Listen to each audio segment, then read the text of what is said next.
Hello guys, pag-usapan lang natin ang breaking news. May pasabog nga naman kasi at exclusive nga naman kasing itong pinag-uusapan ngayon. Catherine Bernardo outfit pinag-uusapan. Nagbago daw dahil back kay Daniel Padilla sa mga outfit. Siyempre mga kailan lang may mga pasexing mga kasuotan si Catherine Bernardo. Pero hindi na gaano yung mga bagay-bagay na naiintindihan na ni Daniel Padilla. Kasi ang ugali nga naman kasi ni Catherine Bernardo ay passionate, observant, at very funny.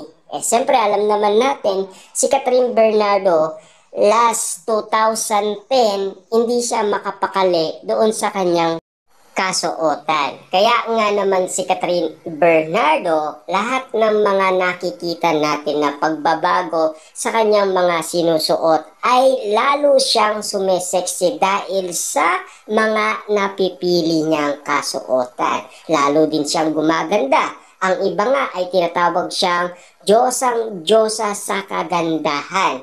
Ang iba naman tinatawag siyang Queen. Yan kasi ang mga nangyayari kay Catherine Bernardo. Kaya nga naman kasi, ayon sa pinag-uusapan, parang nag-iiba na daw ang mga sinusuot ni Catherine Bernardo. Bakit kaya? Dahil ba kay Daniel Padilla? Dahil nalaman natin nagkasundo na sila at nagkaroon na sila ng commitment sa isa't isa.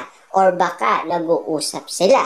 Yan kasi ang mga napapansin ng maraming tao. Kung bakit ang iba naniniwala na sila na nagkabalikan na daw sina Daniel Padilla at Catherine Bernardo. Yan kasi ang kanilang reaksyon na naiisip dahil sa kinikilos ni Catherine Bernardo, dahil yan din ang binibigyan nila ng opinion para iparinig naman sa atin ang kanilang mga nakikita at siyempre binabasa nila kung ano ang mga nangyayaring sitwasyon kay Catherine Bernardo. Na alam naman natin, tayo din ay nagbibigay ng reaction umano sa kanilang mga komento. Kaya nga naman, itong mga ganitong sitwasyon na laging pinag-uusapan sa social media at pinagkakaguluhan at pinagpepestaan ng karamihan.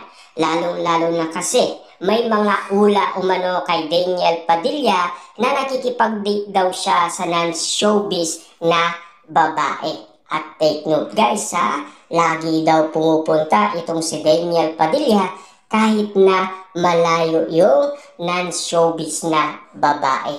Yan ay ula lamang ni Mamu. Siyempre yan ang pinag-uusapan kaya inaalam ng karamihan kung sino yung non-showbiz na babae na tinutukoy umano ni Mamu.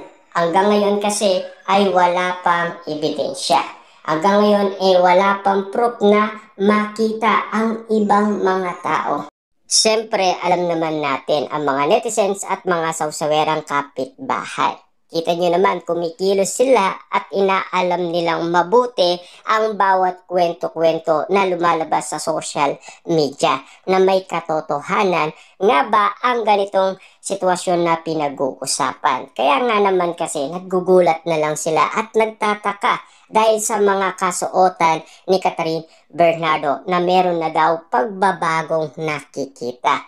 Dahil nga ba, nag-uusap na sina Catherine Bernardo at Daniel Padilla, yan kasi ang inala nila.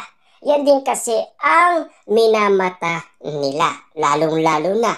Siyempre, matatalas ang mga mata ng mga netizens at mga sawsawerang kapitbahay. At ito pa ang mga reaction umano sa ula ni Mamu. Daniel Padilla, hindi pa kayang i-level up ang pagsuyo kay Catherine Bernardo. Walay na ba?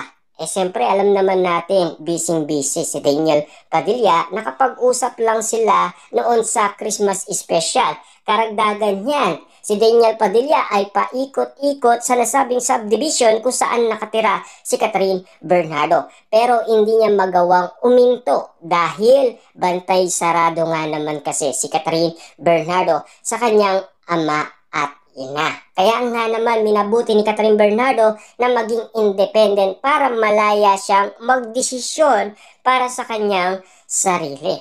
Pero take note guys ha, meron pa ring bali-balita na tumulong daw ang isang kaibigan na matalik para magkasundo itong dalawa.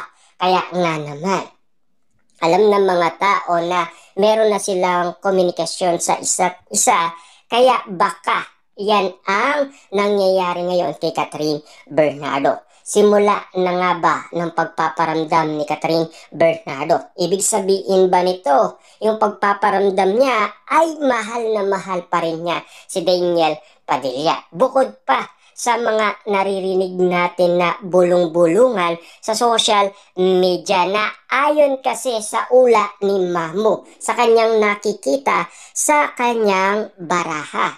3 non-showbiz daw na nanliligaw kay Catherine Bernardo. Ang iba daw, 2 best friend niya. Ibig sabihin, meron pang nanliligaw na iba kay Catherine Bernardo. Pagkakaalam ko, ang isa ay si Kenneth, ang first crush ni Catherine Bernardo. Pero hindi ko lang alam kung sino yung isang non-showbiz. Halos kasi ang lahat ng narinig natin noon sa social media, iisa lang ang non-showbiz. Walang iba kundi si Mayor Mark Alcala. Yan kasi ang mga pinag-usapan noon. Hanggang ngayon naman kasi pinag-uusapan pa rin si Mayor Mark Alcala. Yan din ang lumabas sa baraha ni Mamu. Kasi yun daw ang laging kadate ni Catherine Bernardo. At yun din daw ang laging kausap ni Catherine Bernardo. Yan ang ula ni Mamu. Pagkakaalam naman natin, kung ang tatanungin natin ang taong bayan sa kanilang reaction umano na sinasabi at nakikita nila sa mga kilos ni Catherine Bernardo, parang si Daniel Padilla pa rin ang mahal ni Catherine Bernardo dahil sa kanyang pinapakitang kasuotan. Meron pa nga dyan lahat ng mga kasuotan ni Catherine Bernardo na nakikita ng iba't ibang mga tao, parang merong konektado at pamilyar pa rin sa Katniel. Kaya nga naman, lahat ng mga issue na pinag-uusapan, hanggang issue lang naman, hanggang intriga lang naman yan. Siyempre alam naman natin kung sino talaga ang mahal ni Catherine Bernardo, di ba?